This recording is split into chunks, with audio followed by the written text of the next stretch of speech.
Sebagai perusahaan pelayaran pertama yang menerapkan digitalisasi dalam industri pelayaran, kami tidak akan berhenti menyebarkan kebaikan melalui cabang-cabang kami di Indonesia. Medan, Jakarta, Surabaya, Makassar, Ambon, Jayapura, Banjarmasin, Samarinda, Padang, Pontianak, dan cabang-cabang lain yang menghubungkan Nusantara. Kami memindahkan ribuan kargo setiap hari melalui lebih dari 36 pelabuhan di seluruh Indonesia.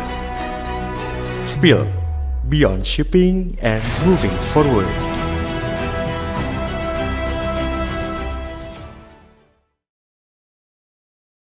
Assalamualaikum warahmatullahi wabarakatuh. Selamat datang di Engineering Career and Internship Fair 2022. Bersama saya Laras, di sini saya akan menjadi moderator pada webinar hari ini.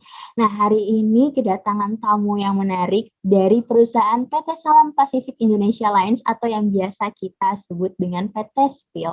Nah, ada yang udah kenal belum sih sama PT Salam Pacific Indonesia Lines? Nah, PT Salam Pacific Indonesia Lines ini merupakan perusahaan yang tersebar di 36 kota dengan pelayanan utamanya itu sebagai perusahaan pelayaran pengangkutan peti kemas dengan moda transportasinya itu kapal kargo yang mengutamakan kualitas serta kepuasan pelanggan.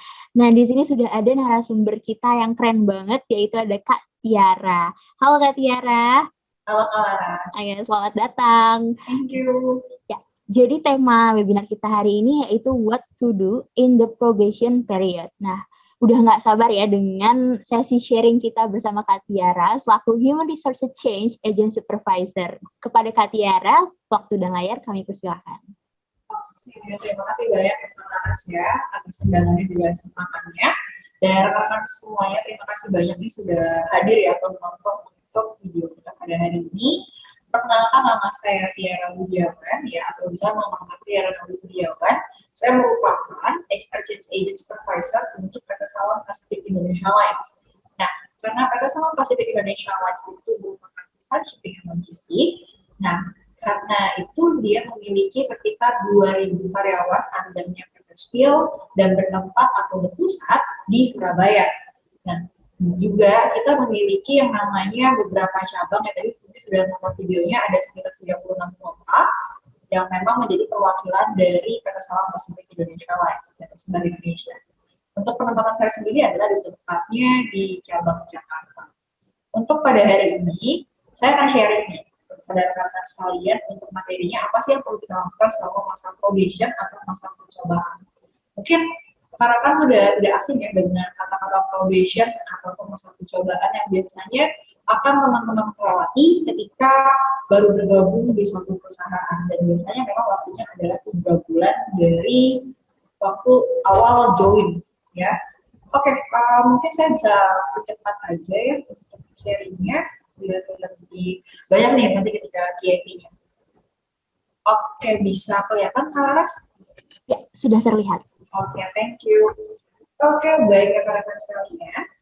Di sini saya akan menjelaskan ya, apa sih yang perlu kita lakukan selama masa probation atau masa percobaan. Mungkin akan bertanya ya, ini percobaan itu apa yang dicoba gitu. Oke, kita akan sharing di sini dari beberapa sudut pandang atau point of view ya tentang masa percobaan ini. Namun pertama-tama saya ingin kita satu suara dulu ya. Kira-kira rekan-rekan sekalian bisa nggak nih refleksikan atau bertanya pada diri sendiri, apa sih masa percobaan atau masa probation itu? Oke? Nah, mungkin saya bisa kasih beberapa tips ya sebelum akhirnya saya menjelaskan apa itu masa probation atau masa percobaan. Oke.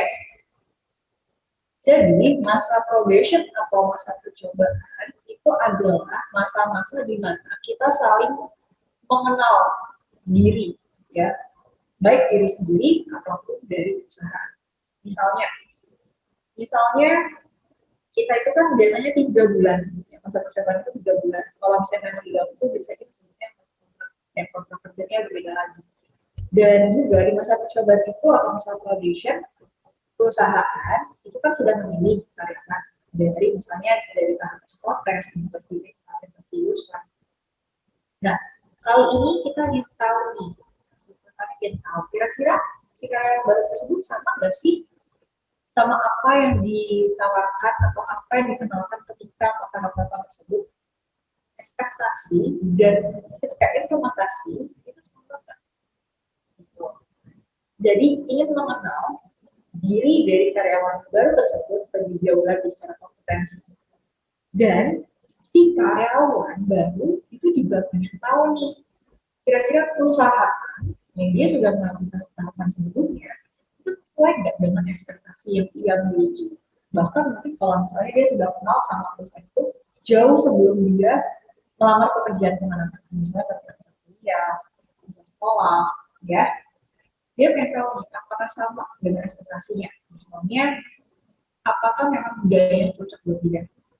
Apakah memang yang ditawarkan oleh perusahaan tersebut yang sesuai dengan apa yang dia butuhkan? Jadi kayak seperti masa pendekatan lah kalau misalnya rekan itu lebih mudahnya ya. Ketika misalnya sebelum pacaran nih, kita melakukan pendekatan terlebih dahulu. Sesuai nggak sih sama ekspektasi kita miliki? Sesuai nggak sih sama apa yang kita butuhkan dari pasangan kita? Dan sama, masa percobaan atau masa probation seperti itu kita. Tapi bedanya memang konteksnya adalah profesional atau dalam perusahaan. Dan memang standarnya adalah 3 bulan. Gitu. Masa probation atau masa percobaan sebenarnya macam-macam ya di perusahaan-perusahaan. Ada yang memang dia probation itu yang 3 bulan langsung jadi karyawan tetap. Tapi kadang-kadang ada beberapa perusahaan juga nih di luar yang memang dia bukan sebutnya masa probation atau masa percobaan, tapi memang training sebutnya. Kayak misalnya training 6 bulan atau kontrak 6 bulan, atau sebenarnya tambahan 1 tahun sebelum akhirnya jadi karyawan tetap. Nah ini balik lagi ke kebijakan perusahaan tersebut. Bisa aja ditentukan karena posisi tersebut ataupun misalnya dari kebijakannya untuk semua posisi yang ada di perusahaan tersebut itu melakukan namanya training dulu ataupun kontrak dulu, bukan masa probation. Tapi tetap pada awal kita akan melakukan masa percobaan. Ya, jadi harus dibedakan kontrak itu secara legalnya. Nah, kira-kira itu definisi singkatnya. Dan topik utama yang akan kita bahas di sini adalah tentang sudut pandang dari perusahaan itu sendiri, diri sendiri atau si karyawan baru, dan juga lingkungan yang ada. Lingkungan yang ada itu misalnya dari perusahaan ya pastinya ya, dari orang-orang sekitar perusahaan kan, departemen atau divisi terkait tempat kita bekerja. Gitu. Nah, dari kacamata perusahaan itu adalah lebih berkaitan dengan visi misi. Kira-kira kita tuh align gak sih dengan kebutuhan perusahaan yang memang diturunkan menjadi visi misi perusahaan. Terus juga bisnis proses. Kira-kira karyawan baru ini paham nggak dengan bisnis proses yang ada di perusahaan? Dan juga struktur, misalnya struktur organisasi atau kalau kerja. Dan juga pasti beberapa hal lainnya. Biasanya perusahaan itu akan melihat dari visi misi. Visi misi itu adalah ketika misalnya perusahaan pasti memiliki visi misi pastinya ya. Kemudian di breakdown. Dan hasil breakdown-nya itu nanti akan menjadi KPI setiap jabatan atau setiap posisi. Ya, that's why setiap jabatan atau posisi mempunyai target atau KPI contohnya Key Performance Indicator yang biasanya kita harus achieve nih, harus kita bisa capai pada akhir tahun atau misalnya kadang-kadang ada yang KPI itu dalam 1 tahunan tapi di breakdown dalam 6 bulan itu harus mencapai apa. Kadang-kadang ada yang seperti itu nanti kemudian di review lagi berbeda-beda juga dari kebijakan perusahaan. Nah, dan ketika misalnya karyawan itu bisa menyanggupi apa yang dimiliki oleh perusahaan dan KPI atau apa ekspektasinya perusahaan yang memiliki karyawan itu, maka karyawan akan dianggap sebagai bisa nih menjadi bagian dari perusahaan atau align dengan kebutuhan perusahaan. Dan kemudian juga ada bisnis proses. Nah, bisnis proses itu adalah ketika misalnya karyawan kita dari awal akhirnya minggu ke hilir dari proses dari perusahaan tersebut. Misalnya paling mudah kalau kita spill ketika barang datang, ya customer datang, bisa dengan barangnya, ini saya harus kemana nih? Saya harus melakukan pemesanan kontainer ini kemana? Gitu. Nah, terus kemudian ujung-ujungnya ada di mana? Proses terakhir itu dari siapa? Departemen apa? Mungkin kita setiap karyawan mungkin belum hafal ya ketika di awal-awal apalagi kalau bisnis proses itu panjang banget sampai ada vendor tertarik lah yang ada di sana gitu sampai bawa pihak eksternal. Nah, setidaknya kita perlu tahu nih kalau kerja ya atau proses yang ada di departemen ataupun divisi kita. Ya, divisi itu terdiri dari beberapa departemen. Oke, divisi itu ada terdiri dari beberapa departemen. Jadi kita harus tahu at least apa yang kita kerjakan dan prosesnya itu seperti apa. Misalnya sebelum kita menerima sebuah dokumen, kira-kira dokumen ini yang buat siapa? Alurnya sebenarnya gimana? Kemudian setelah kita terima nih, kemudian kira-kira setelah itu siapa yang akan membuat dokumen tersebut. Jadi kita sudah tahu nih sebelum dan sesudah. Akan lebih baik lagi jika kita dalam 3 bulan masa percobaan itu bisa paham semuanya. Gitu. Mungkin emang akan terlihat lebih sulit ya. Kok saya baru 3 bulan harus tahu semuanya. Nah, kadang-kadang kita misalnya kalau misalnya punya kualifikasi tertentu dalam artian kita sesuai dengan jalur kita ya, dengan jurusan kita misalnya kita kerja di posisi yang sama itu akan mempermudah biasanya, tapi bukan berarti menjadi jaminan juga. Kenapa? Karena balik lagi kadang-kadang namanya sama, bisnis prosesnya itu sama, tapi ketika di perusahaan itu ada yang mungkin prosesnya ada yang didahulukan atau mungkin dikacak dibalik, itu juga bisa balik lagi dari kebijakan perusahaan atau bahkan dari proses tersebut atau kalau kerja tersebut ada yang dipersingkat atau ada yang bahkan dihilangkan gitu. Nah, ini juga sebenarnya akan membantu rekan-rekan sekalian nih. Kalau misalnya rekan itu sebelum masuk atau hari pertama bekerja itu sudah paham prosesnya dari usaha tersebut kira-kira seperti apa. Biasanya sih itu ada diajarkan ketika di mata kuliah ya. Jelas kadang-kadang kalau misalnya ada jurusan dan yang di belakang lain. Nah, kemudian ada lagi struktur. Struktur ini lebih ke organisasi. Jadi kalau misalnya nih posisinya kan di sini ya, di sini sementara pasti tahu. Nah, kalau misalnya tahu dalam satu departemen kita ini siapa, kemudian kepala departemen kita siapa, kepala divisi kita siapa, terus pekerjaan di departemen kita yang lain ini ngapain, kerjaannya, hubungan kerjanya dengan kita itu apa, ya. Ketika misalnya kita ada urusan A, kita sambung dengan siapa, kalau kita paham RW satu ini, ya, dan orang-orang yang terkait dengan pekerjaan kita, ini akan memudahkan ketika kita masa percobaan. That's why kita harus banyak-banyak nih mendengar, kita harus banyak menganalisa. Jadi nggak bisa kita menggunakan kayak, oh saya anak baru bisa sekarang habis masuk ini soalnya kayak ini sombong, terus masuk paham segala hal. Nah ini akan membahayakan. Gitu. Karena bisa aja hal yang kita kira kita tahu, ternyata pas sudah masuk kita ternyata malah banyak hal yang kita nggak tahu. Gitu. Jadi kita harus banyak belajar. Lebih kadang-kadang memang karyawan-karyawan baru itu suka miss di struktur ini. Jadi saran saya buat kalian adalah coba dipelajari lagi untuk struktur dipahami benar-benar gitu. Jangan sampai kita nggak tahu atasan kita tuh posisinya apa, jabatannya apa, title-nya apa. Itu akan bahaya juga. Dan juga ekspektasi atau KPI yang diharapkan dari perusahaan. Kita tuh ngarepinnya itu apa sih posisi ini gitu. Apa sih yang dimiliki oleh posisi ini, KPI-nya itu apa yang harus ditargetkan, apa yang harus diuji tiap bulannya atau tiap semesternya ataupun per tahunnya. Karena kadang-kadang ada perusahaan yang memang sangat sedetail gitu. Jadi misalnya setiap tahun, ya tahun ini kita sudah ini. Kadang-kadang ada yang pengennya itu di akhir tahunnya aja. Tapi kadang-kadang ada yang nge-breakdown itu per bulan. Kadang-kadang ada juga yang per 3 bulan, per 6 bulan itu review lagi dari si person itu. Kira-kira dia sudah sampai mana nih progresnya, apakah kira-kira dia bisa achieve di akhir tahun. Nah, kalau misalnya di 3 bulan awal percobaan itu kita tidak mencapai apa-apa, ini akan bahaya. Gitu. Jadi kita kita harus tahu maksud kita tuh diharapkan menjadi apa, kita harus diharapkan itu bisa apa. Gitu. Ya, jadi jangan kita kayak mikirnya ekspektasi perusahaan ini besar atau enggak. Semua orang punya ekspektasi, 2 bulan ini punya ekspektasi. Dan juga kemudian product knowledge. Product knowledge ini adalah gini, kita ini semua karyawan adalah representatif dari perusahaan tersebut. That's why kita harus berhati-hati atau menjaga kehidupan kita dimanapun kita berada. Nah, kalau misalnya kita ini benar-benar TikTok ya, karena kita menggunakan perusahaan kemanapun kita pergi, tapi kita tuh nggak paham apa sih yang dilakukan oleh perusahaan. Gitu. Ini akan bahaya juga. Karena kadang-kadang ya, misalnya saya bekerja di PT Suara kan perusahaan pengiriman, terus tiba-tiba ada yang nanya sama saya, kok barang saya nggak nyampe-nyampe? Nah, itu kan yang agak aneh ya. Mungkin memang kita bisa menjawab ya terkait hal itu, kalau itu kan bukan bagian kita. Tapi kita juga harus bisa paham. Kenapa? Misalnya gini, oh iya, kalau saya pengen ke Surabaya itu dalam satu minggu misalnya ada 2 kali, misalnya just misalnya ya. Nah, oh iya karena memang belum masanya pengiriman.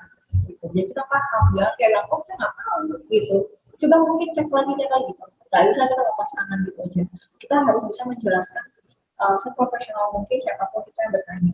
Jadi kita harus paham tentang apa sih yang perusahaan kita lakukan, apa sih jasanya, apa produknya, gitu. Mungkin ketika 3 bulan awal mungkin kita akan kesulitan itu pasti, tapi bukan berarti kita akhirnya jadi minder terus nggak mau belajar. Malah 3 bulan awal itu adalah masa-masa menyenangkan di mana kita belajar banyak tentang budayanya, tentang produknya mungkin kita nggak pernah dengar, ataupun ya tadi balik lagi ke bisnisnya hingga akhirnya melahirkan suatu produk. Jadi produk itu sangat penting. Jadi ketika ada orang bertanya dengan produk kita apa? Kira-kira itu seperti apa? Mungkin walaupun secara garis besarnya aja, gitu daripada lulus sama sekali ya kan. Nah, dan juga alat koordinasi ya. Ini sama seperti dari organisasi ya. Kita harus tahu kita kerjasama sama siapa aja. Kalau kita misalnya membutuhkan hal A, kira-kira itu kemana? Atau misalnya kita perlu kalau saya perlu eskalasi itu kira-kira kemana? Jadi kita harus jelaskan koordinasi kita. Gitu. Jadi kita nggak bisa namanya masa probation tentang di balik meja mungkin juga bisa. Kita harus banyak komunikasi dengan orang lain, kita harus banyak menganalisa, kita harus banyak mendengarkan gitu. Dan kemudian juga dari diri sendiri. Dari diri sendiri ada beberapa faktornya. Misalnya keberhasilan itu bukan hanya kayak kita membawa oh ya karena saya kayaknya sekian misalnya beberapa depan saya pasti sukses probationnya. Oh aku saya mantannya atau X-nya di perusahaan A sebelumnya sejenis proses saya sukses belum tentu gitu. Ada beberapa faktor tambahan di mana itu sebenarnya mungkin kadang-kadang suka diremehkan ya oleh orang lain. Tapi sebenarnya itu adalah faktor-faktor yang tidak boleh diremehkan sama sekali. Contohnya sopan santun, ya sopan santun. Jadi kita nggak bisa kita berlindung di bawah misalnya universitas kita atau perusahaan kita sebelumnya di mana kita nggak bisa kayak gitu. Jadi kita tunjukkan sopan santun, kita tunjukkan kalau kita tuh mau belajar, kita tunjukkan kita bisa berkomunikasi dengan orang lain, bukan hanya orang yang seumuran sama kita, tapi orang yang mungkin lebih berusia dibanding kita ataupun lebih muda dibanding kita, atau orang-orang yang memang level pendidikannya belum sama seperti kita. Jadi kita nggak boleh itu namanya langsung menjudge atau merendahkan gitu. Kalau bisa, ketika masa probation, ada salah satu tips saya dari saya. Dulu itu di kantor itu kita memang sering banget ketemu sama driver ya, driver. Nah, dulu itu saya sering kalau misalnya lagi pergian itu kadang-kadang suka ngobrol sama mereka. Walaupun saya kurang banyak kerjasama sama mereka, tapi saya tahu kerjasamanya ngomongin siapa, terus misalnya tempat tinggalnya di mana, dan ketika mereka bicara sama mendengarkan gitu. Nah, itu akhirnya menjadi habit sendiri sampai akhirnya sekarang gitu ya. Dan juga dulu waktu ketika saya magang itu saya di kantor itu dibiasakan untuk sendiri atas apa yang kita gunakan selama siang. Ya, jadi walaupun ada OB tetap kita mencuci piring sendiri. Nah ternyata itu menjadi habit yang bahkan ketika saya bekerja sebagai karyawan tetap itu menjadi nilai plus ternyata. Dan saya juga kaget, saya kira itu adalah hal biasa, tapi ternyata di beberapa perusahaan itu menjadi nilai plus. Nah, jadi kita harus sopan santun sama siapa aja, bukan hanya sama pasangan kita, tapi sama siapa aja. Bahkan ketika sama orang lain, mungkin dia ada urusannya kerja sama kita, dan pasti bisa beradaptasi. Balik lagi, kita harus bisa beradaptasi dengan siapa aja, bukan sama yang seumuran kita, ataupun hanya sama yang lebih muda sama kita. Kalau mungkin satu bulan ya, satu bulan rasa tidak kayak gitu. Kita juga harus bisa beradaptasi dengan orang-orang yang mungkin lebih berusia atau lebih berpengalaman di atas kita. Gitu. Jadi kita harus banyak belajar dari mereka. Dan juga proaktif serta terbuka. Jangan karena kita merasa, oh IPK saya tinggi, oh saya dari universitas yang bagus mumpuni, terkenal, makanya kita akhirnya jadi seperti pembunuh. Kita nggak bisa kayak gitu. Karena balik lagi, kebetulan perusahaan itu berbeda-beda. Jadi kita mau terbuka dimanapun kita berada. Kalau misalnya kita terbuka, kita open minded, kita kita akan lebih banyak menerima informasi-informasi yang tadi yang kita kira kita tahu, kan kita nggak tahu. Nah, kita banyak ya yang kita bisa pelajari di sini. Gitu. Jadi kita sering-sering nanya sama senior kita bisa banget tanya seperti itu. Kira-kira gimana nih cara menanggapi misalnya departemen ini kok sulit banget ya kerjasama kayak gitu. Atau misalnya, gimana ya kok atasan suka marah-marah gitu. Nah, kita bisa banget tanya, kenapa sih misalnya atasan itu suka marah-marah? Oh, mungkin karena berarti kurang bagus atau gimana gitu ya. Jadi kita banyak banget yang mendengarkan sebenarnya di sini. Dan juga kita mau belajar, itu yang pasti. Dan kemudian lingkungan. Lingkungan ini maksudnya adalah yang sekitar kita ya. Baik misalnya karena kita punya teman yang banyak, makanya tadi saya bilang, ketika misalnya hari pertama, hari kedua, ataupun seterusnya dalam seminggu pertama, kita pasti bakal malu banget ya. Dalam artian malu itu bingung mau kenalan sama siapa. Ketika misalnya kalau di spill itu, pertama itu kita ada absensi, kemudian juga ada induction, ya. Biasanya itu memakan waktu sekitar setengah hari sampai 2 hari tergantung divisi apa. Karena memang kalau ada beberapa divisi tertentu ada induction tambahan. Nah, hari pertama oke lah kita berurusan dengan administrasi dan hal sebagainya. Tapi setelahnya mungkin kita bisa coba dengan tidak membawa makanan terlebih dahulu dari rumah. Jadi kita bisa tahu nih kira-kira enak gimana nih makannya hari ini. Gitu. Terus abis temannya kira-kira teman makan siangnya siapa? Dan kita bisa berbagi. Dibandingkan kita makan sendiri hari pertama kedua di meja makan. Jadi kita cuma sendirian aja. Dan akhirnya kalau kita terbiasa gitu.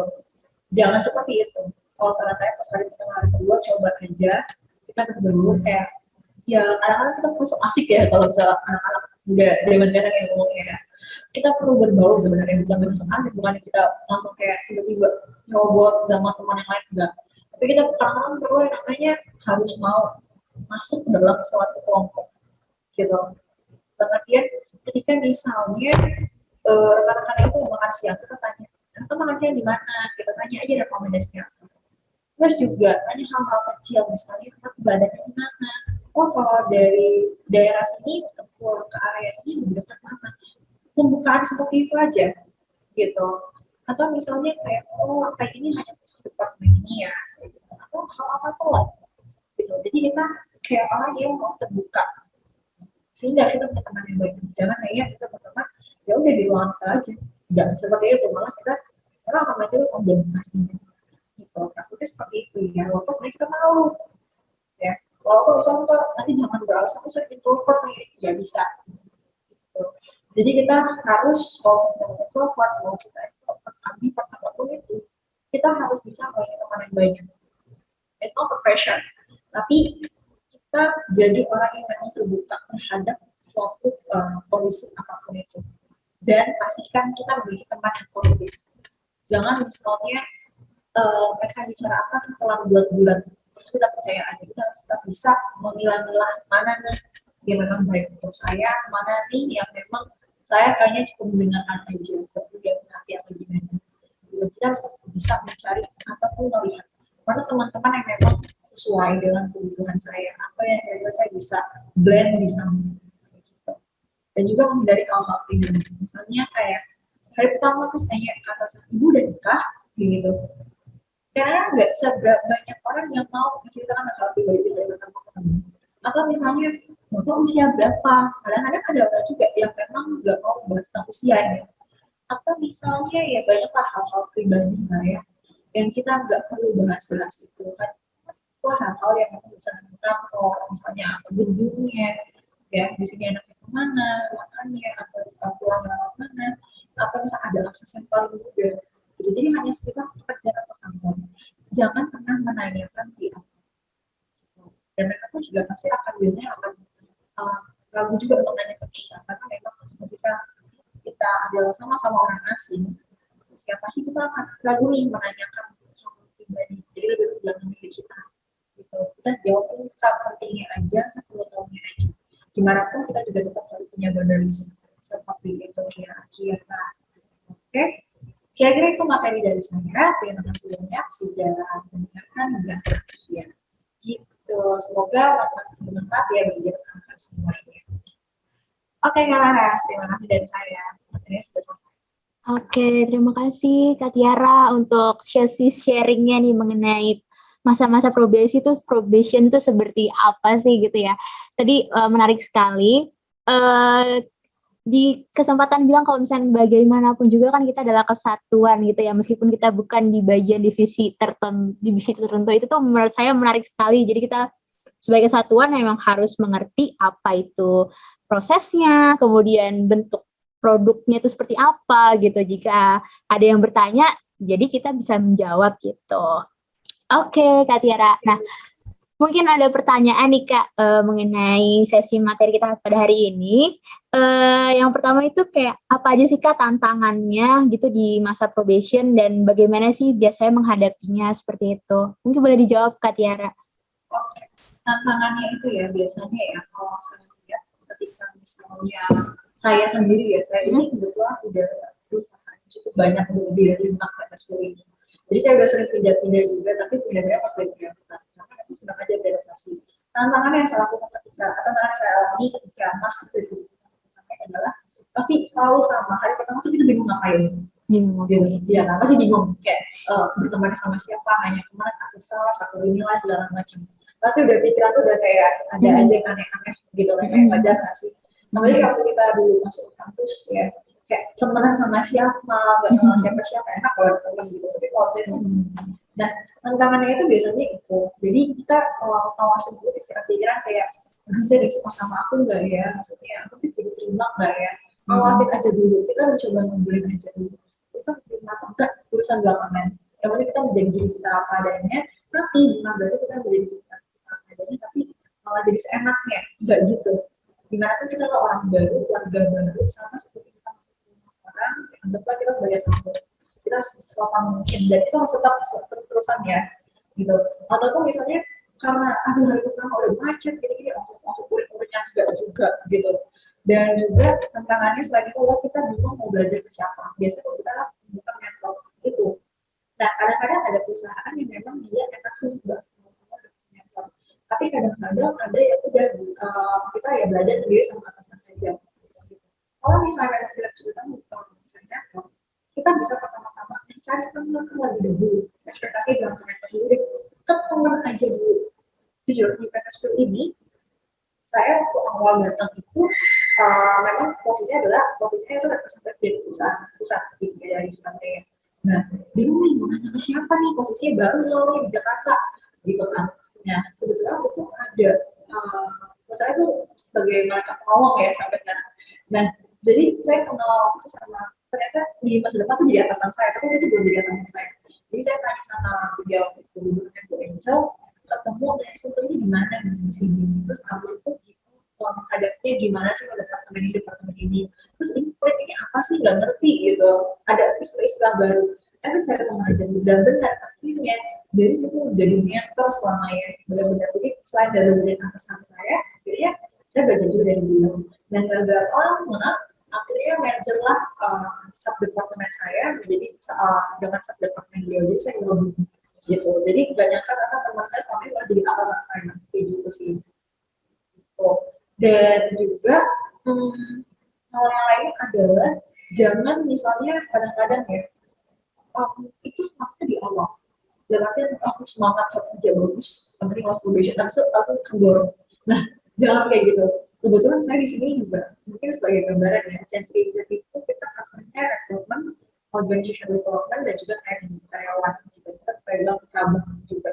Nah, kadang-kadang ya kerja itu kan awalnya bagus banget karena ada nemu gitu ini nggak sering ya cuma karena ada kasus ini kita nemu cara ini bagus banget tapi ternyata pas udah kerja malah semangat jadi kendor gitu kayak udah uring-uringan atau misalnya udah enaknya aja nah jangan kayak gitu itu malah jadi warning gitu kok kayak sebenarnya kayak soalnya kok bagus tapi kok ternyata pas kerja kayak gini atau interview bagus tapi kok pas kerja kayak gini nah jangan kayak gitu bawa semangat masuk ke usaha kita harus bawa itu tetap ada sampai kita lulus probation dan setelahnya jangan kan lulus probation ya udah akhirnya kita menjadi digital apa adanya dan selama kita juga bantu kayak iklan jangan kayak gitu karena itu akan selalu ternyata sama orang-orang itu akan bahaya gitu ingat itu saya ada promosi ada juga namanya demosi Jadi mau apapun posisi kamu, ketika kamu jadi promosi ya lebih baik yang ada pikiran dari emosi. Jangan sampai kamu kena yang namanya emosi karena attitude kamu. Gitu. Itu yang akan bahaya. Karena kalau misalnya kita, semua kita nggak benar ketemu sama orang-orang yang kayak nggak suka sama kita, akhirnya nggak betul-betul kerja kita tidak ingin berkantor seperti itu ya. Berarti udah bentuknya politik kantor. Tapi jangan sampai malah karena kita sombong sama orang, jadi orang lain menganggap kita tidak mau bekerjasama dengan kita. Itu akan bahaya juga. Dan juga tantangan lainnya adalah ketika misalnya kita suka bingung bisnis prosesnya seperti apa, atau misalnya ada kerjanya gimana, kita karena bingung mau nanya ke siapa, bikin sendiri banyak-banyak belajar dari teman kita, menggapinnya gimana, misalnya gimana. Ada nggak sih hal-hal baru yang kita bisa lakukan dari misalnya dari kita berkuliah ataupun dari bisnis sebelumnya, kayak gitu sih. Gitu. Nah, terima kasih Kak. Oke, makasih Kak Tiara. Jadi jangan terlalu overthinking gitu ya. Kalau kata anak Jawa sekarang, terus juga berteman itu perlu, terus jangan juga malu bertanya dan mau belajar ya rasanya tuh untuk menghadapi tantangan-tantangan di masa probation. Nah, mungkin tadi nih kan ada tantangan. Nah, mungkin salah satunya itu ada pelatihan khusus nggak sih Kak dari perusahaan gitu selama masa probation gitu Kak? Oke, baik. Nah, gini, di mana-mana ya, makanya saya bilang bisa berusaha untuk dan memang di mana-mana pasti akan ada pelatihan khusus. Kalau kita biasanya nyebutnya induction, atau kalau misalnya ada tempat onboarding, gitu. Jadi ketika misalnya perusahaan itu ada beberapa tipenya, ada beberapa jenis pegawai tersebut. Ada yang memang dia ketika karyawan baru ketika datang itu disiapkan mentornya, jadi pendampingnya itu banding itu ada kayak gitu. Kalau kamu menemani itu sekitar 2 hingga selesai probation atau 1 bulan, biasanya kayak gitu ada juga. Tapi kalau misalnya ada juga yang memang dia memberikan induction khusus, misalnya kayak gini, induction untuk komersial itu mungkin akan berbeda dengan inductionnya operations. Gitu. Jadi misalnya kalau di sini kita itu ada namanya induction untuk komersial, kita itu menemukan si contohnya kemudian adalah salah satu titik. Kita menemukan beliau ya dipertemukan dengan departemen head. Jadi dia bisa belajar alur kerjanya masing-masing departemen. Itu induction juga bagiannya. Jadi kita bukannya langsung lepas tangan mereka langsung kerja, enggak. Kita pasti biar semua ya, biar seperti itu kita biar mereka ketemu nih dengan mereka diskus dengan departemen headnya gitu. Jadi kita punya training khusus buat mereka, kita sebutnya induction gitu. Dan juga biar mereka bisa belajar ke lapangan, kira-kira di lapangan itu seperti apa sih, terus tantangannya seperti apa, terus sama-sama departemen ini itu apa gitu. Jadi saya kerjasama kalau misalnya kita mau sama keuangan atau bisa pembayaran misalnya sama finance, misalnya finance yang mana nih, apa bisa dulu atau apa ya lo nih kayak gitu. Jadi nggak langsung bingung sendiri. Kadang-kadang untuk sebagai bagi atau sebagai penambah itu banyak namanya sih. Gitu. Ada sih pasti kok, setiap perusahaan pasti ada namanya atau ada program yang dalam musim ini. Biasanya masa belajar itu sekitar 1 mingguan sampai 1 bulan. 1 minggu itu kita masih belajar. Kalau 1 bulan itu kita udah mulai agak bisa running gitu sih. Makanya 3 bulan itu 2-3 bulan itu adalah kita kayak tahu kalau kita dilepas ya kita ketika kita nggak dependen terus ya. Kita tahu kira-kira orangnya seperti ini gitu sih. Terima kasih Kak. Oke. Udah clear ya gimana sih apakah ada pelatihan khusus atau enggak gitu selama masa probation. Nah, kira-kira faktor apa aja sih yang membuat calon karyawan gitu tidak lulus gitu dalam masa probationnya gitu, Kak? Oke, thank you.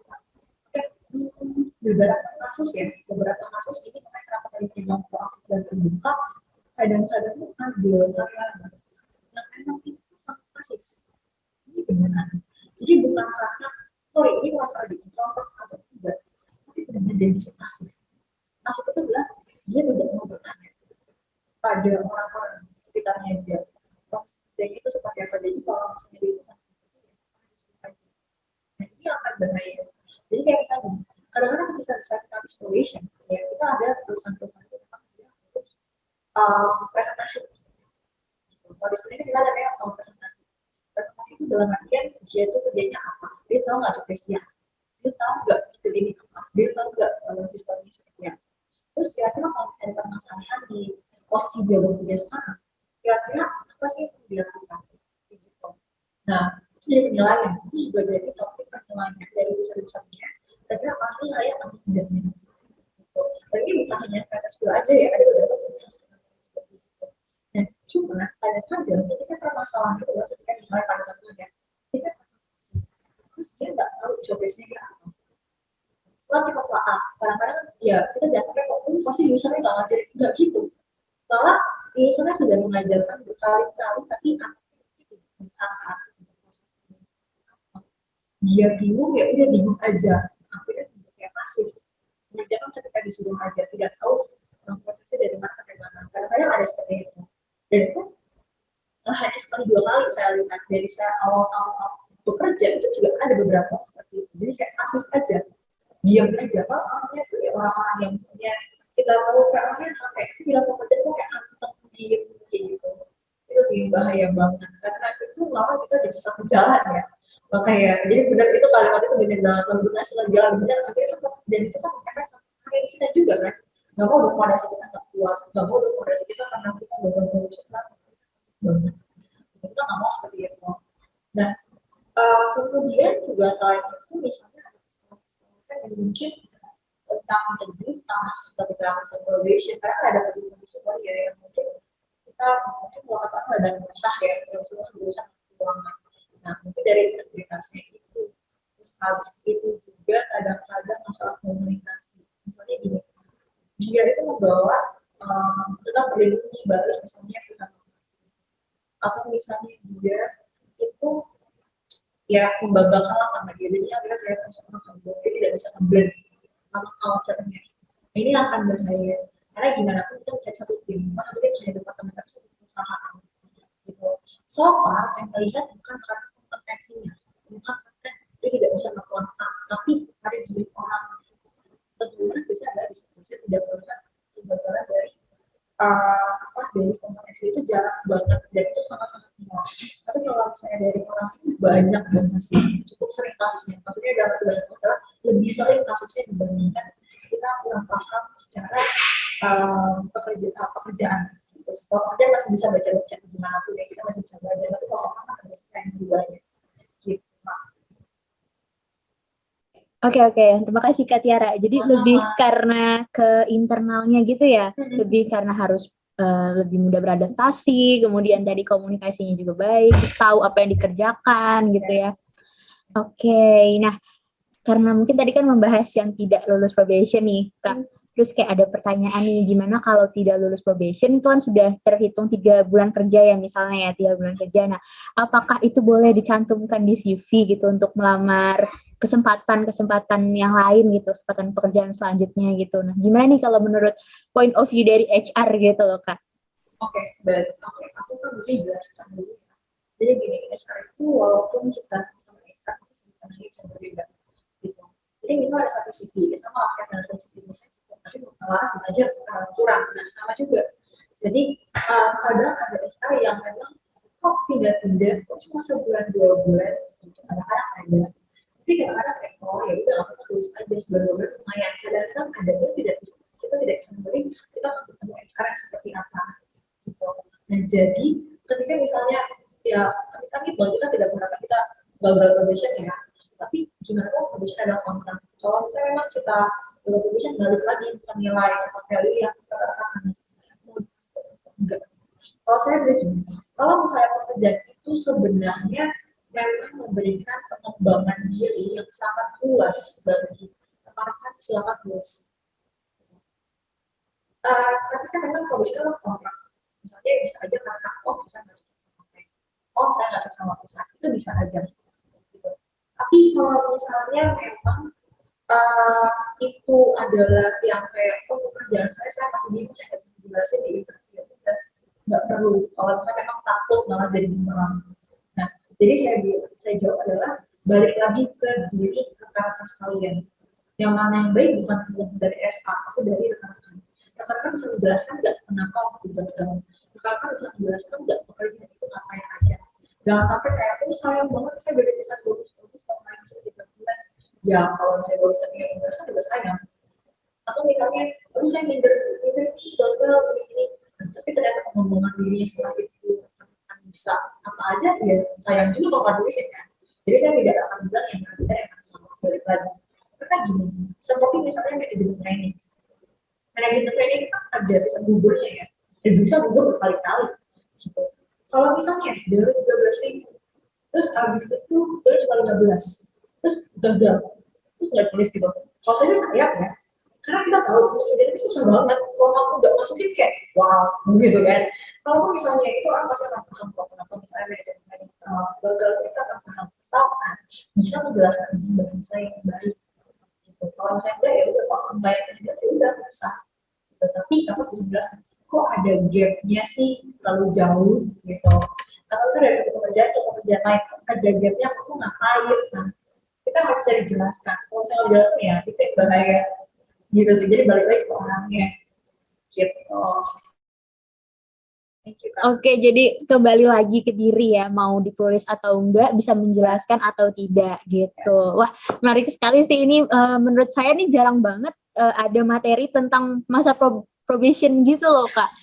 Tema-tema webinar tentang masa probation gitu kan pasti kebanyakan tentang yang kayak gimana CV yang baik gitu-gitu kan ya. Nah, makanya ini bagus banget untuk teman-teman semua gitu ya, khususnya para fresh graduate nih, bisa dibaca, bisa ditonton gitu ya, terus kemudian bisa menjadi referensi kalian nanti untuk pertama kali kalian bekerja seperti itu, dan juga untuk teman-teman mahasiswa tingkat akhir juga sebagai gambaran nih kalian kan menuju pasca kampus gitu seperti apa nantinya. Nah, terima kasih Kak Tiara sudah mau meluangkan waktunya untuk sharing gitu ya bersama Achieve 2022. Terima kasih juga kepada PT Salam Pasifik Indonesia Line sudah bergabung, berkolaborasi bersama Achieve 2022. Nah, selanjutnya nih kalau ada pertanyaan dari teman-teman semua, bisa langsung masukkan nih pertanyaannya di Q&A box di achieve.eng.ui.ac.id/map/2.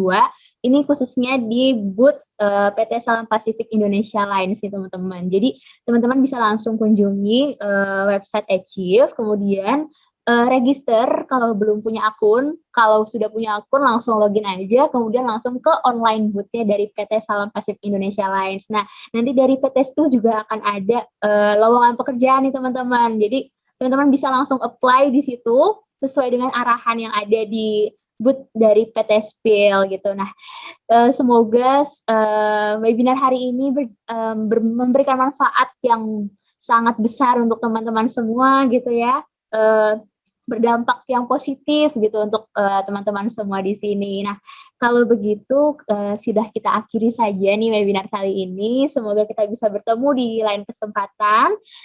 Assalamualaikum warahmatullahi wabarakatuh. Terima kasih Kak Tiara. Terima kasih juga Kak Laras.